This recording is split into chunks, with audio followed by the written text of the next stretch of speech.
تاریخ اسلام میں جب بہادری، حکمت اور ایمان کی بات آ جائے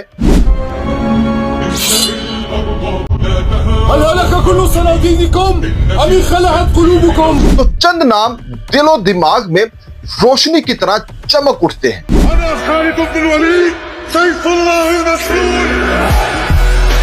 اور ان میں سب سے چمکتا ہوا نام حضرت خالد بن ولید کا ہے۔ من خالد بن الولید الى خلیفۃ رسول اللہ ابی بکر الصدیق۔ حضرت خالد بن ولید کا تعلق قریش کے نہایت معزز خاندان بنو مخزوم سے تھا۔ There was a soldier. This is Khalid bin Walid radiyallahu anhu. اور یہ وہی قبیلہ تھا جو جنگ و جدل، گھڑ سواری اور فن حرب میں پورے عرب میں مشہور تھا۔ اور آپ کے والد ولید بن مغیرہ مکے کے معزز سرداروں میں شمار ہوتے تھے۔ خالد بن ولید بچپن ہی سے بہادر، ذہین اور سپہ سالاری میں ماہر تھے۔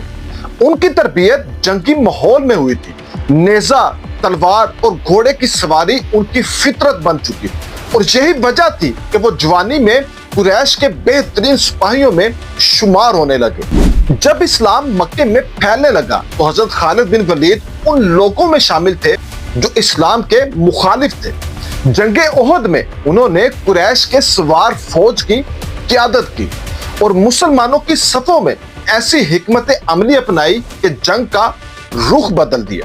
لیکن یہی جنگ ان کے لیے غور و فکر کا باعث بن گئی، اور ان کے دل میں یہ سوال اٹھنے لگے کہ آخر یہ لوگ کیوں ہر مصیبت برداشت کر کے بھی اپنے دین پر قائم ہیں۔ وقت گزرتا گیا اور اسلام کی صداقت روز روشن کی طرح واضح ہونے لگی۔ غزوہ حدیبیہ کے بعد حضرت خالد بن ولید کے دل میں اسلام کے لیے نرم گوشہ پیدا ہونے لگا، بلکہ انہوں نے خود بیان کیا جب نبی پاک علیہ السلام حدیبیہ سے واپس گئے، انہوں نے کہا کہ خالد یہ راستہ حق کا ہے اور تم ابھی تک اندھیرے میں ڈوبے ہوئے ہو۔ چنانچہ 8 ہجری میں حضرت خالد بن ولید مدینہ پہنچے اور حضور نبی کریم علیہ السلام کے دست مبارک پر اسلام قبول کر لیا، اور نبی پاک علیہ السلام نے ان کے اسلام قبول کرنے پر خوشی کا اظہار کیا اور فرمایا، خالد تم نے دیر کر دی مگر اللہ نے تمہیں ہدایت کی راہ دکھا دی۔ اسلام قبول کرتے ہی حضرت خالد بن ولید نے اپنی سابقہ زندگی کا ازالہ کرتے ہوئے عزم کیا کہ وہ اپنی تلوار دین حق کے لیے وقف کر دیں گے۔ حضرت خالد بن ولید کی جنگی صلاحیتوں کا مظاہرہ سب سے پہلے جنگ موطا میں نظر آیا۔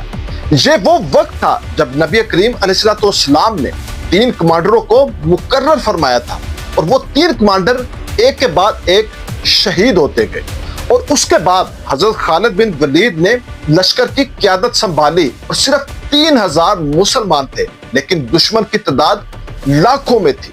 لیکن خالد بن ولید نے ایسی جنگی حکمت عملی اپنائی کہ مسلمان باعزت طور پر پسپائی اختیار کر کے محفوظ واپس آ گئے، اور اس جنگ میں ان کی تلوار ٹوٹ گئی تھی، اور یہ خبر انہوں نے نبی پاک علیہ السلام کو دی، اور آقا علیہ السلام نے فرمایا، خالد تم اللہ کی تلوار ہو جسے اللہ پاک نے کفار پر مسلط کیا ہے۔ اور یہی وہ لمحہ تھا جب انہیں سیف اللہ یعنی اللہ کی تلوار کا لقب عطا ہوا، اور اس کے بعد حضرت خالد بن ولید نے یمن، نجد، طائف، عراق، یمامہ اور شام کے میدانوں میں اسلام کے پرچم لہرائے۔ جنگ یمامہ میں انہوں نے جھوٹے نبی مسلمہ کذاب کو شکست دی۔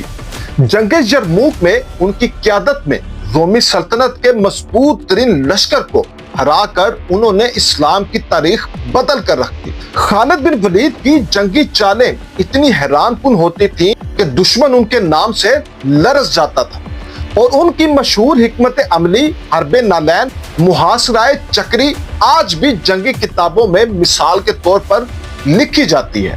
اگرچہ حضرت خالد ایک عظیم سپہ سالار تھے مگر ان کے دل میں ایمان اور عاجزی بے مثال تھی۔ وہ ہمیشہ کہتے کہ میں نے اپنی بہادری پر کبھی فخر نہیں کیا، کیونکہ فتح اللہ کے ہاتھ میں ہے، خالد کے ہاتھ میں نہیں۔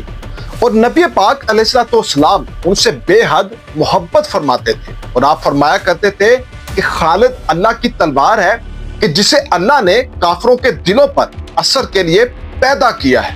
نبی پاک کے وصال کے بعد حضرت خالد بن ولید نے خلیفہ اول حضرت ابوبکر صدیق اور حضرت عمر فاروق کے دور میں بھی بے شمار فتوحات حاصل کی۔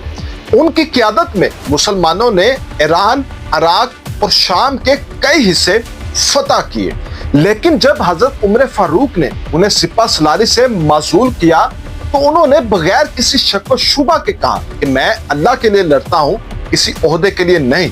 اور یہ الفاظ ان کی عاجزی اور ان کے اخلاص کا منہ بولتا ثبوت ہے۔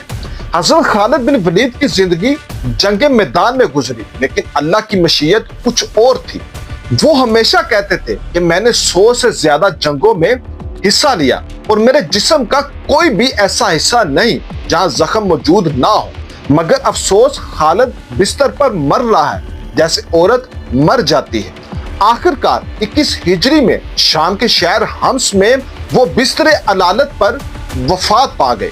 ان کی آنکھوں میں وہی شوق شہادت جھلک رہا تھا جو ان کی جوانی سے ان کے دل میں جلتا آیا تھا۔ وفات کے وقت انہوں نے فرمایا کہ میں نے اپنی تلوار کے ساتھ اتنی جنگیں لڑی ہیں، اگر پہاڑوں پر لڑتا تو وہ بھی پگھل جاتے، مگر شہادت نصیب نہ ہوئی۔ اے اللہ خالد کو اپنے نیک بندوں میں شامل کر دے۔ ان کی وفات پر حضرت عمر فاروق نے فرمایا کہ عورتوں کو رونا منع کیا گیا ہے، مگر خالد پر رونے دو کیونکہ اس جیسا مرد دوبارہ پیدا نہیں ہوگا۔